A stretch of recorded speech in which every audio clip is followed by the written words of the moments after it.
I would like to introduce my fellow Toastmaster from Vienna Club 551, Charlie Lafont, who is our next workshop speaker. Charlie's been working in the field of negotiations and conflict management now across many decades and is a professor at Webster University here in Vienna and has been since 1992. He's been training executives in the field of negotiation, presentation, and communication skills since 1985 across Europe, so more than 30 years. His presentation today is Create Brain-Friendly Slides to Our Cortex. There is no such thing as words. The only way we know how to put content in our minds is through our five senses, our sight, smell, taste, touch, and sight. Painting pictures in people's minds is essential for success. We think in stories, and it's important to identify brain-friendly elements that affect us. So please welcome to the broadcasting stage, Charlie Lafont. Thank you. Thank you very, very much. Thank you very much. First of all, before I begin with my presentation, I would like to offer a round of applause to all of those people who've been supporting, all of the back office people here who have been making this conference really come alive. So let's just give them a real round of applause here. Really great job. I'm so impressed with all the work that all of you guys have been doing. Really fantastic here. So congratulations.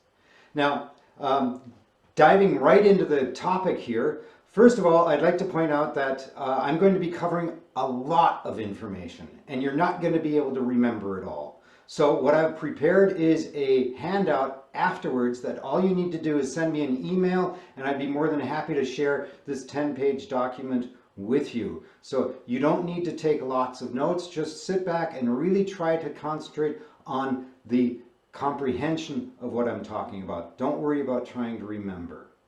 All right. So what I'd like to do is I'd like to begin by sharing my screen here. So I'm going to go ahead and share my screen. And we're going to talk about the concept of brain-friendly slides. And I'm waiting for the screen to come up. There we go. Great. So how do we create brain-friendly slides? That's a very, very important question that we need to deal with, because our brain is what deals with all of the information that we're getting into our mind all the time. Now, I coach a lot of business people, so this particular presentation is going to be focusing on the business world. So if you're interested in making your business presentations more effective, then what I'd like to do is really work with you through three different key elements. But first of all, as David had mentioned, how do we put information into our brain?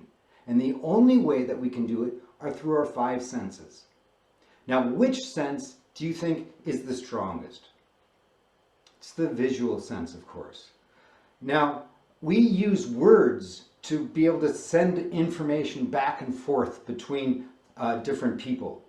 But what we're doing is literally creating pictures in our own mind. Then we develop the words in order to explain what that picture looks like in order to send it to someone else. And that's why I start out with this quote here that says, "To our cortex, there is no such thing as words."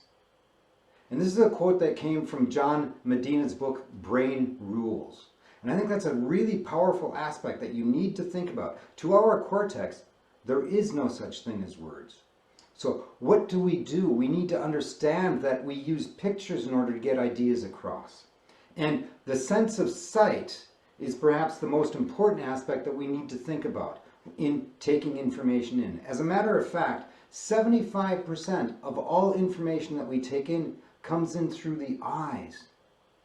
And then only 15% comes in through the ears, and the last 10% are the other three senses, sense of smell, taste, and touch. That means that our sense of sight is 5 times stronger than our sense of hearing. And I think this is an important concept for you to understand. Whenever you're creating slides, people will not listen to what you are saying until the eyes understand what they are seeing. And that's really, really important, because our brain cannot multitask. We're not in a situation where our brain can actually multitask. I'd like you to just try an experiment on yourself sometime. Write down 4 numbers in a row, 4 single-digit numbers in a row, and then try to write your friend's name and add up those 4 numbers at the same time. You will not be able to do both at the same time. We cannot consciously do 2 different events at the same time. Our brain needs to concentrate on one and then the other. And if the brain does not understand what it sees, it's not listening to what's being said. A cardinal rule in the world of presentations. So what I'd like to do is look at 3 different key elements during the course of the next 25 minutes on how to make your slides work more effectively. So we're going to be looking at 4 brain-friendly elements that activate. I'd like to talk about how you can make your headlines really talk. And then for those of you that deal with a lot of data slides, what are 5 rules that you should be following with data slides? So let's take a look at 4 brain-friendly elements that help activate your presentation. And just to highlight these 4, we look at contrast, we look at placement, we look at size and clarity, and at animation and transitions. Now, let's take a closer look first of all at the world of contrast. The eyes, once again, the eyes are most important. The eyes need to have contrast in order to see, and we want to make things easy for people to see. So when we're creating slides, we need to think a lot about the contrast that we're using. And it helps highlight the main point that you're trying to get across. And you can do this with a number of different tools at your disposal. The first, these tools are the color that you use, the shading that you use, the shape as well, and then of course the size and proximity, or how close one particular object is to another. When you're designing your slides, you need to use all of these different contrasts to help get your message across more effectively. Obviously, you need to follow your corporate identity requirements that you have. Most companies do have particular templates that you're supposed to follow, so you have to follow those. But keep in mind, as a rule of thumb, the higher the contrast, the easier it is to read. So it's not only color that contrasts, but also shade, shape, size, and proximity that can help you contrast. Let's look at a few examples here. But first of all, remember that you don't rely on color to tell your story. You need to enhance your story with color. Now I saw one particular slide where they had all of the positive points written in green and then the negative points written in red. That just doesn't work very well. Perhaps by having positive green check marks next to the positive points and then red minus marks next to the negative points as bullet points, that helps enhance the story with color. But don't simply rely on just because text is written in green that people will understand, that's positive, and if it's written in red, it's negative. So that's a good little tip for you to think about here. This is an example here of the slide that I just showed you before, where I use shading to emphasize or to contrast the 3 elements on my agenda. And right now it's very clear by seeing this. 2 of them are shaded out, 1 of them is very clear to see, and that means that we're talking about the 4 brain-friendly elements that activate. This is a typical example of using shade to contrast as well. Once again, contrast with color. Light text on a light background is not good, and dark text on a dark background is also not good. It's poor readability. So you need to think about that when you're creating objects on your slide. Can you easily read the text that you're putting on those objects as well? And moving on to the next aspect here, where do you place these elements on your slide? What should you keep in mind there? Well, I think it's really important to understand, first of all, that the flow is where you show the order that we process the information, and that should be done in a natural process. People read from left to right. People look at a clock, generally the hands go in a clockwise fashion. So you want to use these kinds of normal movements as natural flows. So when you're creating a flow, if you'd like to really highlight something, maybe you do an exact opposite flow. That will draw attention to the way that the objects show up on your screen, for example. So keep an eye out for the flow that you use. And of course, hierarchy reflects the relationship between elements. And here you've got a wonderful example of an organizational chart. I would like you to imagine explaining your particular company's organizational chart to someone without the use of an organizational chart. If you just used words to explain the organizational chart, that's a real challenge. But if you use just simply a picture, it helps understand the relationships between the different elements almost immediately. That's how quickly our brain can pick up and deal with information on a visual level as opposed to on a digital level. Another aspect, of course, is proximity, and proximity can help reveal additional information. This particular slide talks about success. There are 3 key elements to success: knowledge, skills, and attitude. By making attitude a little bit larger and closer to the success circle, it automatically reveals that additional information that attitude is what makes it most important. Our attitude is what makes us most successful. And that comes across through the way that we design the particular slide here, through proximity and of course size as well. Another example here is that I'd like to talk about is the white space. And the concept of white space, this is where you need to give your visual elements a certain amount of breathing room. And you've all seen slides where your information is stacked on top of information on top of information, and it's just simply very, very confusing for the eye to see and therefore for the brain to understand. You need to give your elements some visual breathing room as well. So think about that with your slide designs. And this is an example where I've got a fair amount of white space around this circle, these circular aspects, and they help clarify the information. Then we've got size and clarity. Keep in mind that size is important. And I've seen so many slides where we're trying to do an eye test rather than really focusing on what we're trying to get across here. So my recommendation for any slides that you do make where you're using text, make sure that you get large headlines. Allow the audience to really be able to read those headlines. Headlines 36 point, body text 24 point size. Think about using contrasting colors. You can look in your color wheel and you find the opposites are generally the contrasting colors. Use those contrasting colors effectively. Then if you're going to use a picture, 1 picture per slide. Don't try to put 3 or 4 pictures on a slide. You're much better off just choosing 1 picture and allowing the brain to really see that picture and work with it as well. And speaking of which, use large pictures. Make them the full size of the screen and not just simply a postage stamp size. That doesn't help at all. The audience, once again, until it understands what it sees, is not going to listen to what it hears. And if they're trying to figure out what is that a picture of, they're not listening to what you're saying.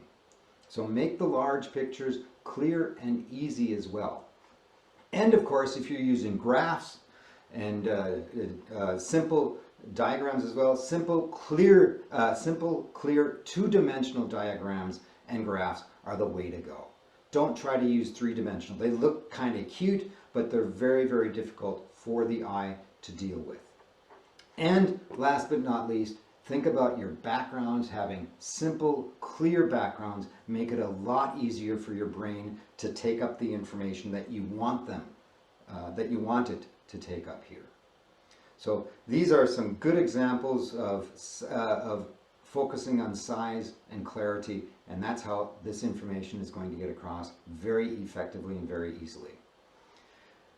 Then we have the world of animation and transitions. Animation is basically within a slide where the different objects appear or not.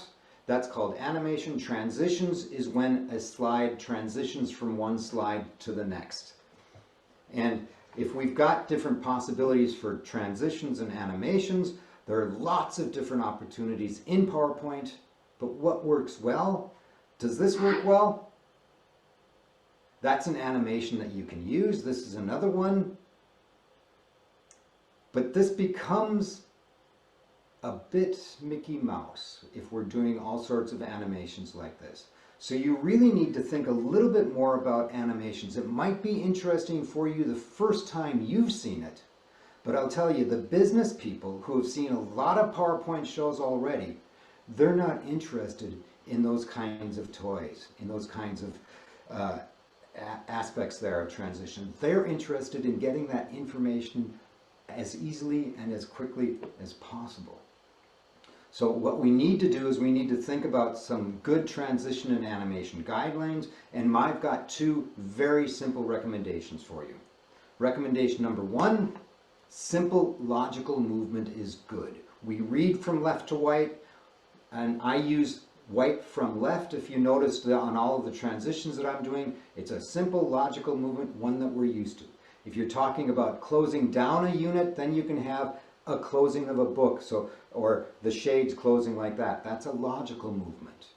But if you're using distractive, haphazard and distractive movement, that's bad. Don't use it. It's that simple. So simple logical movement is good. This checkerboard of transitions between two slides, not necessary, because it's distractive and it doesn't help within the business world. Once again, I'm talking here mostly about business scenarios. And of course, a good rule of thumb, if in doubt, leave it out. Best way to approach that.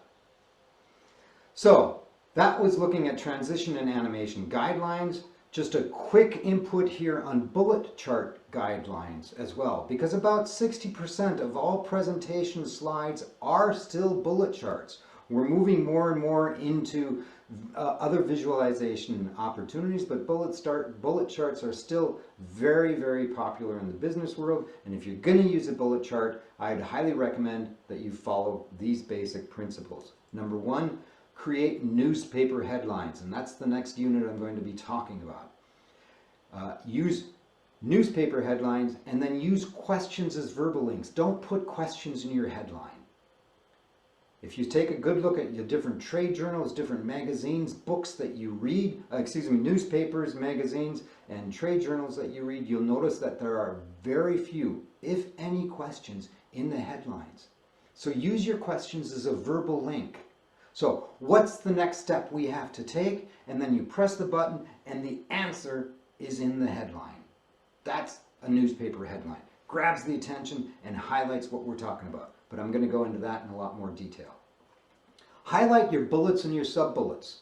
So you'll notice here I've got a triangle in blue, in a turquoise color, and then a different color and shape, or a different shape for the sub-bullet point, so that it's easy for the eye to see the difference between the bullet points and the sub-bullet points. Bullet points a little bit larger, sub-bullets a little bit smaller as far as text is concerned as well. That helps the eye to see, that's sub to the major bullet point. Follow the 1-1 and 7-7 rules. Very simple. One idea, one slide. And 7 words per line and maximum of 7 lines per slide. That way you get your ideas across very effectively and easily. And of course, use verbs to add impact. We like verbs, we like action. Action is something that's important. Try to create verbs in your headlines, use verbs in your bullet points more often. If you take a good look at your slides, you might notice that most of your headlines are nominalized. They're just nominal, they're nouns. And you need to put some action in there. You'll notice here, create newspaper headlines, highlight bullets, follow the 1-1 rule, use verbs. These are just simply verbs, and once you have those verbs and you've written them down, then you can use them in your presentation when you're talking about the information that's on the slides. It makes it much easier. You don't have to remember the verb because you've got it there to help you. Your PowerPoint show becomes a good source of notes for you when you're presenting. So these are the 4 brain-friendly elements that can help activate your presentation. Contrast, where you place the objects on the slide, the size and clarity of those objects, and of course the use of animation and transitions. Now let's shift gears and move into the next area here, which is going to be looking at making your headlines talk. When we make our headlines, we generally use what we call the common approach of bottom up. We start with content and then we decide what the topic is going to be. Here we collect the data, we create the slide, and then we decide, that's the topic. Let me give you a good example of that.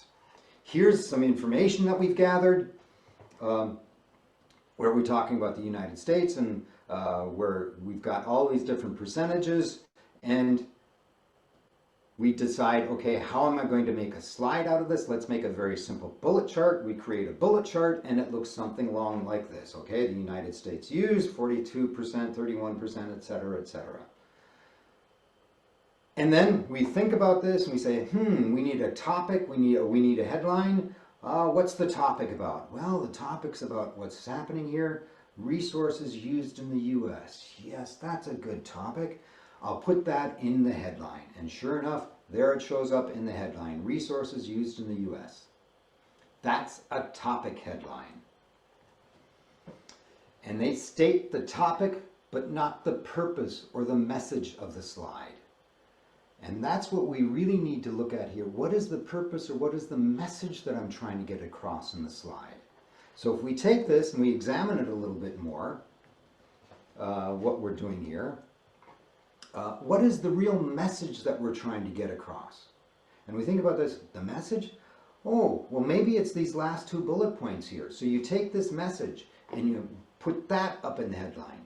The US have 6% of the world's population, but use an average of 30% of all resources. That's the message I'm trying to get across. I make a talking headline, it's the message of the slide, the assertion or the takeaway. And then I get rid of that, and then I have a bullet chart that has a lot more oomph to it, bit more impact, and the brain says, ooh, I like that a little bit better. Let me give you an example here, a couple of more examples. Talking headlines, of course, work well with all kinds of visual solutions, whether you're using diagrams, bullet charts, graphs, or different other visual solutions. Putting a talking headline in works really, really well, and I really recommend that for your presentations in the future.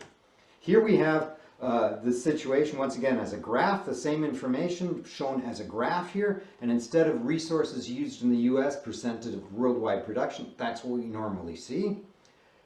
Try using the topic instead of the topic headline. Put in your message headline, your talking, your real takeaway here, and that starts to make much, much more sense.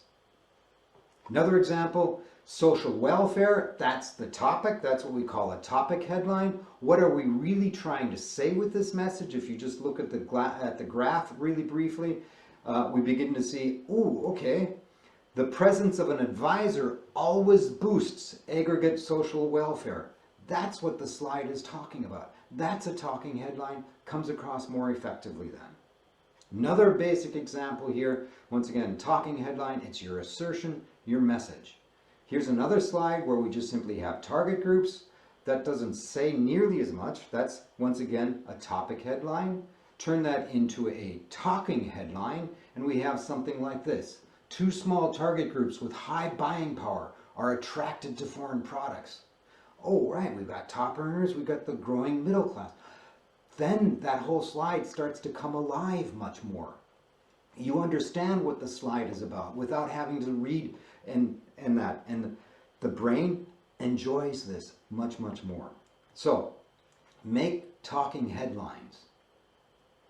We have 2 interlinked dimensions are needed to define a business model. That's a good talking headline that highlights the 2 dimensions, the logic dimension and the numeric dimension. And then you go into a lot of detail about that. The rule of thumb behind this whole concept here is that this is what we call the assertion evidence principle. The message needs the support from below. So keep that in mind. You come out with the headline, which is the principal assertion, that's your key takeaway, and then your body supports this assertion in a visual manner. And of course, the more analog, the more graphic, the better. So that's where we really start to create some very, very effective slides then. And of course, Accenture, PricewaterhouseCoopers, Boston Consulting Groups, Deloitte, McKinsey and Company, Ernst & Young, all of these big consulting firms use talking headlines to get their more important messages across. And you can too. It's a fail-safe recipe. It's adapted from successful media. Take advantage of this in your slides. I challenge you. And once again, if you're looking for how to do that, reliable sources for learning how to write talking headlines, look at your different trade journals, look at your good newspapers, look at your good news magazines, and you can really start to understand how talking headlines can be much, much more effective. So think about that as well. Now I'd like to move into the third area, and those of us who are working with data, lots of data, with your typical data slides, you know, the spreadsheets and that kind of thing. And I'd like to highlight just 5 data slide rules. And these, once again, you've seen the slide there before. And these 5 data slide rules are telling the truth, getting to the point, picking the right tool, highlighting what's important, and keeping it simple. Let's take a closer look at telling the truth. Here on the following slide, you'll see two slides that I've superimposed on there. Both of these slides came from the same data set. Paper is patient. Make sure that the way you present the data is actually telling the truth. The slide on your left, where sales are skyrocketing, there you'll notice that we're dealing with a very small amount, but because I'm only going from 450,000 to 452,000, then I can project just that. That makes it going up very, very steep. But the truth is, if I start at 0 and go up to 450,000, actually sales are quite flat. So make sure that you really do look at your data. Are you telling the truth? Is the data being projected well? And there are some really good business people out there who are listening to your presentations, and they will find you out. And that's not going to help your long-term position either. Secondly, get to the point. Here we've got a typical slide, spreadsheets. Probably many of you have had similar slides, and you have something like this, cost breakdown, and all of the numbers on there. That slide doesn't say very much. The brain is trying to figure out, what are we talking about here? Put your talking headline in there and highlight what you're talking about. Example, accounting has the lowest costs. Wow. And you show exactly where you want the audience to look, and they say, oh, okay, that makes sense. All right. Another example, supplies are highest in R&D. And then you highlight where the people should look for supplies in R&D. And automatically the people understand that. Of all the data there, you're choosing and you're showing them where they should look with this data. Or the third one, payroll generates the highest costs. So you've got the same slide, but 3 completely different messages that you can get across just by using a talking headline and by highlighting where you want your audience to look. Very, very simple technique that can be very, very effective. Picking the right tool for your data. This is another one that takes a little bit of thought here. We've got 5 different approaches that we can use. Apple has one very simple hack. It says 1 slide, 1 number. And this was when they were presenting the prevalence of OS 12, performance of iOS 12, 85% recognition rate. And then Tim Cook really did a good job of presenting that as well. So think about this aspect. And this ties into the whole concept that I'm trying to get across here. If you're talking about a result, just show that one result. How many vegetarians live in Austria? 8% of the population. And I guarantee you, all of you will remember this slide. What about this slide? This is something that we see very often. 3-dimensional, lots of different information on there. And right now, while I am talking, you're not listening to me because your eyes were trying to figure out what that information was. Not very helpful. So instead, why don't you decide what your key message is, put that in the headline, and also highlight where you'd like the people to look, and do it in 2 dimensions. Same information, better presented. Payroll costs are highest in all departments. Now you know what to look at. That's exactly the same information as the previous slide. This is much clearer, much easier to understand. Picking the right tool. Once again, if you're not going to, if you're just giving conclusion of data, don't use a graph for that. If you're going to be comparing exact values, table works best. If you're going to be comparing one part to a whole, a pie chart works well. Once again, pie chart, maximum, 7 different categories, maximum. Preferably only 4. And then a line graph helps you compare trends over time, and a bar graph helps you compare categories.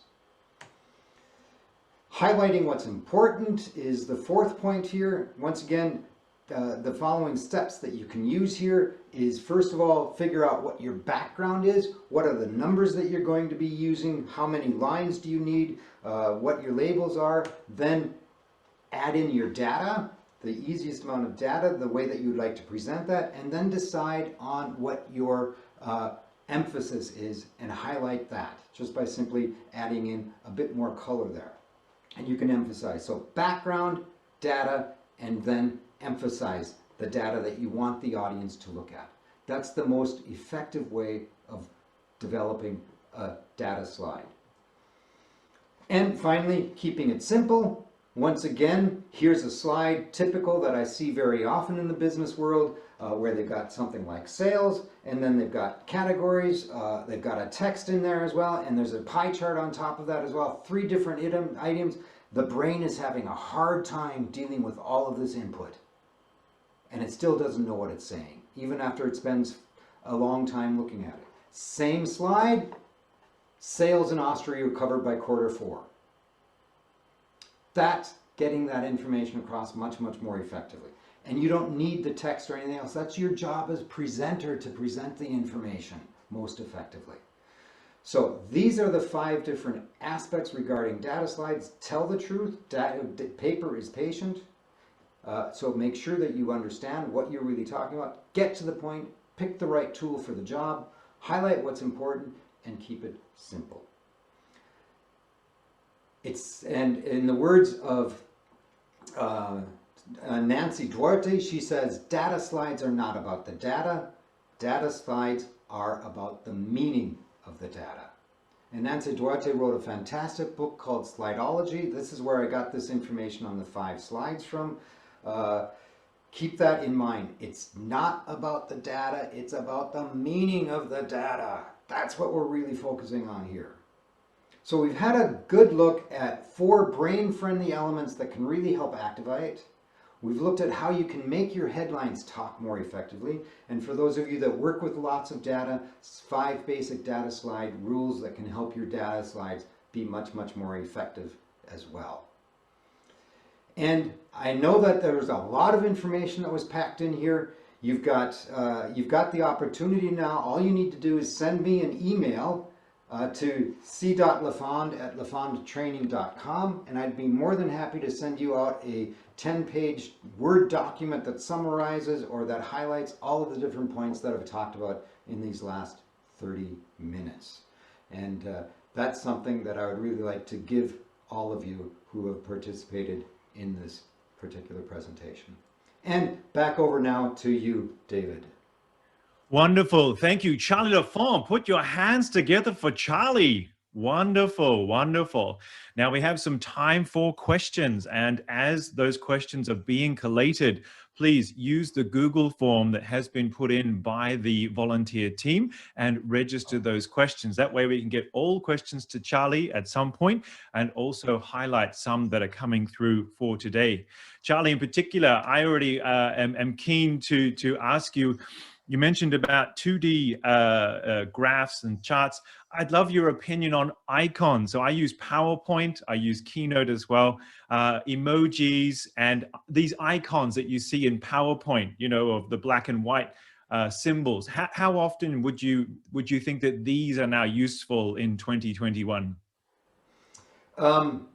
The whole world of icons, iconology, it's a whole new world out there as well. And we use icons quite a bit. If you travel anywhere, into a railroad station, into an airplane, into a Flughafen, airport, doesn't make, yeah, thank you, David. It doesn't make any difference. because we're so international, we use icons to highlight where the baggage is, where check-in is, where the different things is. So icons are something that are very, very common. But we need to use icons that are not overused. So for example, these black men that these drawings that you see very often that were very popular when PowerPoint first came out, they were completely overused. You need to think a little bit more about icons that really help you. And there's where I'd like to recommend, for those of you who may have heard of it, but to the rest of you, something called Noun Project. So if you just Google Noun Project, it's a fantastic program for a very low subscription rate, and you've got millions of icons. So you just type in a word and up pops a whole pile of icons, and there are a number of different software programs like this that can help you out. So icons can be very, very effective. You can, just like anything else, though, you can overdo it. And you need to follow these basic rules that I've been talking about, and that should help you considerably. This is great, Charlie. Thank you. Already so much value. And you can't see the chat, but make sure you check in later. Wonderful comments from people about great presentation. Charlie, thanks for sharing. Great presentation. Someone said something before, this is gold. I'm loving this. So much value here. For those who haven't connected, Charlie has been specific about his email address, and it's now in the chat. So those who are asking, we'll put that up again for you as we go along. A couple more questions though, Charlie. Certainly. So question 1 says, based on your experience in the business environment, what is the optimum number of slides to get the message across without losing their attention?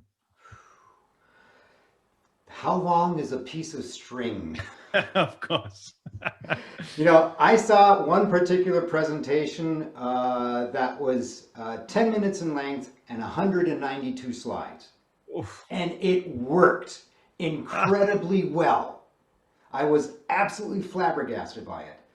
But a lot of images, and the guy absolutely, he practiced and practiced and practiced, so he knew exactly which slide was coming up when.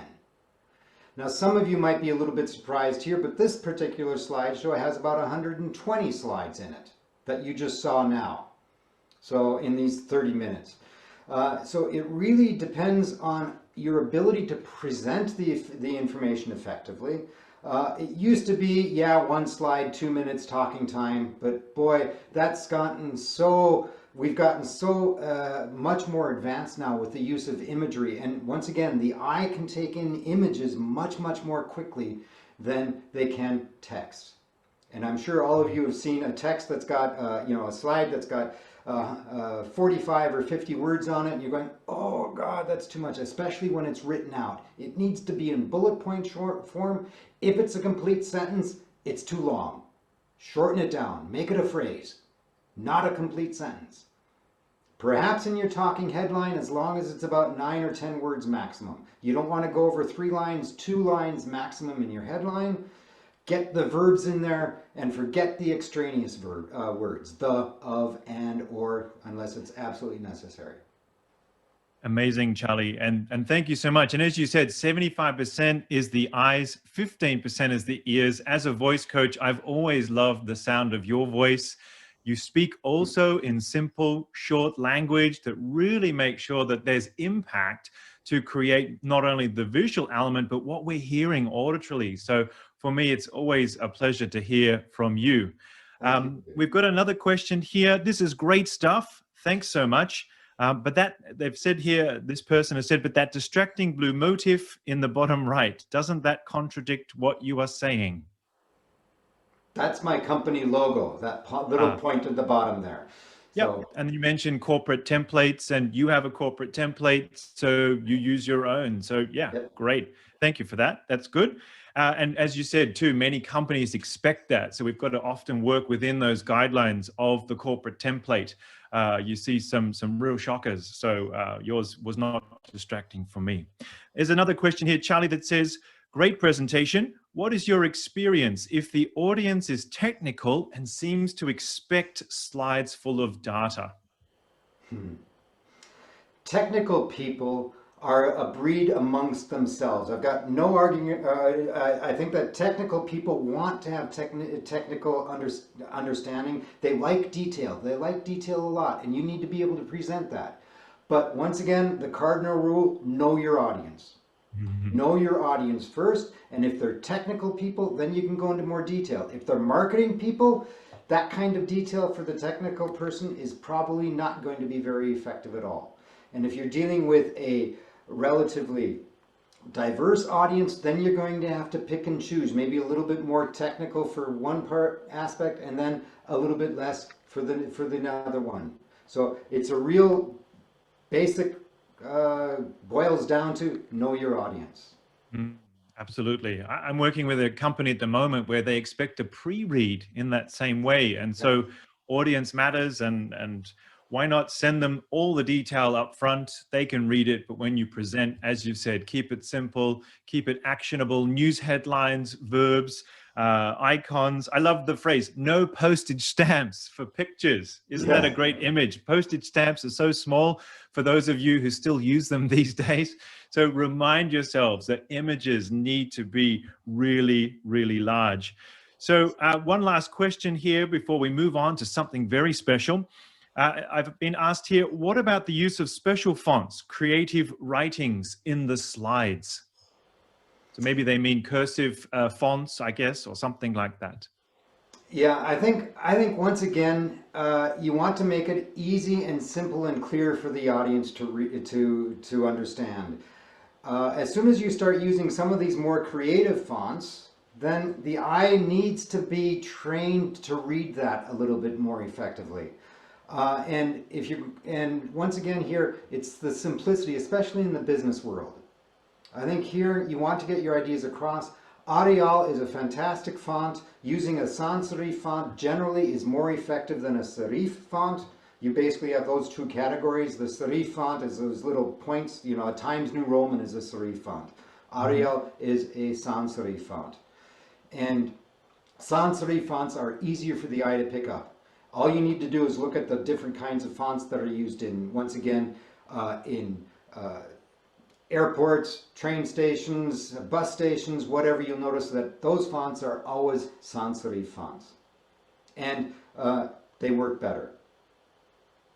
Wonderful. So ladies and gentlemen, please put your hands together for Charlie Lafont. Charlie will have his details there. If they haven't been there, if you haven't grabbed his email, please do. He's offering you a 10-page PDF full of the value that you've seen this morning. So Charlie, thank you so much for joining us today. Please grab a drink of water, enjoy the rest of the conference,